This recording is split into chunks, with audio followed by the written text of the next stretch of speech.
Welcome back friends. Today in this video I will share you MCQs from biochemistry subject, and these MCQs also I choose from BOC book. Before I shared you I think microbiology subject MCQs.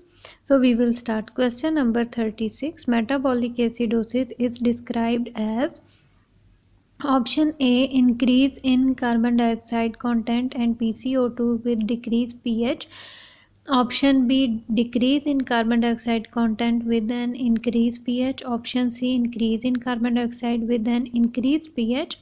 Option D, decrease in carbon dioxide content and PCO2 with decreased pH. And the answer for question number D 36 is D. In metabolic acidosis, what will happen in metabolic acidosis? Carbon dioxide level will decrease and pH level also will decrease. So this will be metabolic acidosis. And if you will remember respiratory acidosis, in respiratory or acidosis, carbon dioxide affinity will increase with decreased pH. Question number 37. That is again this just before I explain. Respiratory acidosis is described as option A, increase in carbon dioxide and PCO2 with decreased pH. Option B, decrease in carbon dioxide content with an increased pH. Option C, increase in carbon dioxide content with an increased pH. Option D, decrease in carbon dioxide content and PCO2 with decreased pH. Answer is option A. Just before I explain, in respiratory acidosis, there will be increase in carbon dioxide because affinity for carbon dioxide will increase and pH will be decreased. Next question is question number 38. A common cause of respiratory alkalosis is caused by option A, vomiting. Option B, starvation. Option C, asthma. And option D, hyperventilation. And the answer is 38. Respiratory alkalosis is caused by hyperventilation. In hyperventilation there will be more exhale than the inhale. I already make video about ABG gases, arterial blood gases, and I already explain all these terms: metabolic acidosis, respiratory acidosis, or metabolic alkalosis, or respiratory alkalosis. If you missed that lecture, then you can check that lecture in my biochemistry videos playlist. Then these MCQs you can understand more well. Question number 39. Acidosis and alkalosis are best defined as fluctuations in blood pH and carbon dioxide content due to change in option A, Bohr's effect. Option B, oxygen content. Option C, bicarbonate buffer. And option D, carbonic anhydrase. So answer of 39 question is option C, bicarbonate buffer. That is the chemical cause of alkalosis and acidosis. So acidosis and alkalosis are best defined as fluctuations in blood pH and carbon dioxide content due to changes in bicarbonate buffer. Next question is question number 46, and that is from electrolytes topic. The most important buffer pair in plasma is the option A, phosphate biphosphate pair. Option B, hemoglobin imidazole pair. Option C, bicarbonate carbonic acid pair. And option D, sulfate bisulfate pair. And the answer is option C. Most important buffer pair in plasma is option C, bicarbonate and carbonic acid pair. Next question is question number 50. Most of the carbon dioxide present in the blood is in the form of option A, dissolved carbon dioxide. Option B, carbonate. Option C, bicarbonate ion. Option D, carbonic acid. Question number 50 answer is option C, bicarbonate ion. A major component of carbon dioxide in blood is in the form of bicarbonate ion. Question number 51. Serum anion gap is increased in patients with option A renal tubular acidosis, option B diabetic alkalosis, option C metabolic acidosis due to diarrhea, option D lactic acidosis. And answer for question number 51 is option D. Anion gap is increased in patients with lactic acidosis. Next question is question number 52. The anion gap is useful for quality control of laboratory results for option A amino acids and protein, option B blood gas analyzer, option C sodium potassium chloride and total carbon dioxide, option D calcium phosphorus and magnesium. And the answer for question number 52 is option C, that is sodium potassium chloride and total carbon dioxide. That anion gap is used as calculation or useful for quality control of laboratory results. Question number 53. The buffering capacity of blood is maintained by a reversible exchange process between bicarbonate and option A sodium, option B potassium, option C calcium, option D chloride.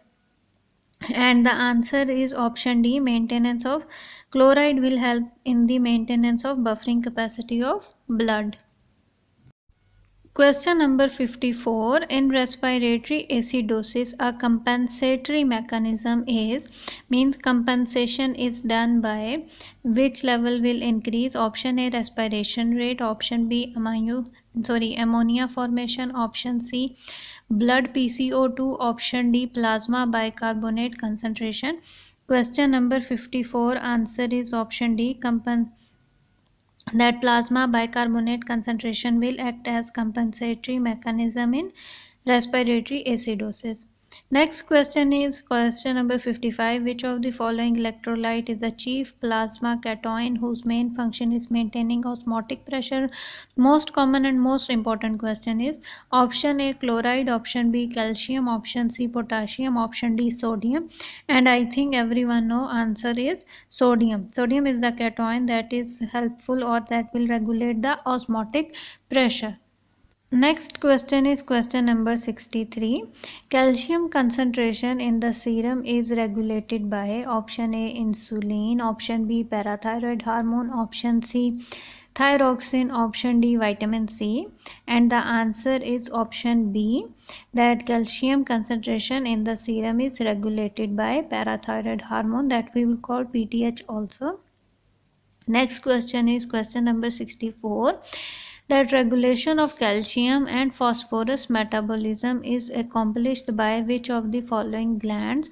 Option A thyroid, option B parathyroid, option C adrenal gland, option D pituitary gland.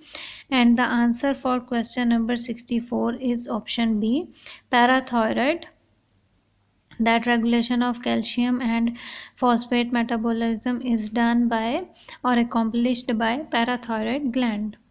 Next question is which of the question number 67, which of the following is most likely to be ordered in addition to serum calcium to determine the cause of tetany? Option A magnesium, option B phosphate, option C sodium, option D vitamin D. And the answer is option A magnesium. In addition to calcium, magnesium also determined to determine the cause of tetany. Question number 68. A reciprocal relationship means opposite relationship exists between option A sodium potassium, option B calcium phosphate, option C chloride and carbon dioxide, option D calcium and magnesium. And the answer for question number 68 is option B, reciprocal relationship exists between calcium and phosphate. Question number 69, that fasting serum phosphate concentration is is controlled primarily by the fasting serum phosphate concentration is controlled primarily by the option A pancreas, option B skeleton, option C parathyroid gland, option D small intestine. And the answer of question number 69 is option C, parathyroid gland is means serum phosphate concentration is controlled by parathyroid gland. Question number 70. A low concentration of serum phosphorus is commonly found in option A, patients who are receiving carbohydrate hyperelimination, option B, chronic renal disease, option C, hypoparathyroidism, option D, patient with pituitary tumor. And the answer for question number 70 is A, that most common cause of low phosphate is the patients who are receiving carbohydrate hyperelimination. So low concentration of serum phosphate is commonly found in option A. Next question is question number 73. In a pleural effusion caused by streptococcus pneumonia, the protein value of pleural fluid compared to the serum value would probably be option A, decrease by 2, option B, decrease by half, option C, increase by half, option D will be equal. Question number 73, answer is option B, decrease by half. Abnormal accumulation of serous fluid due to an imbalance of fluid production and reabsorption, fluid serum protein ratio will be more than 0.5. Next question is question number 74. The first step in analyzing 24-hour urine specimen for quantitative urine protein is option A, subculture the urine for bacteria, option B, add the appropriate preservative, option C, screen for albumin using dipstick, option D, measure the total volume. And the answer for question number 74 is option D. The first step in analyzing 24-hour urine specimen for quantitative urine protein is measure the total volume. Question number 75. When performing a manual protein analysis on a xanthochromic spinal fluid, the technician should option A, perform the test as usual, option B, make a patient blank, option C, centrifuge the specimen, option D, dilute the specimen with deionized water. And the answer is option B, make a patient blank so that there will be avoid spectral interference. So when performing manual protein analysis on a xanthochromic spinal fluid, the technician should make a patient blank. Next question is question number 77. The protein that has the highest binding capacity is option A, albumin, option B, alpha globulin, option C, beta globulin, option D, gamma globulin. The answer for question number 77 is A. The protein that has highest dye binding capacity is albumin, and that will be based on the principle of protein electrophoresis. So these all MCQs completed here. I will share you with the new MCQs also related to other sections like hematology, blood banking, serology as soon as possible. Until that, take care yourself. Thank you so much.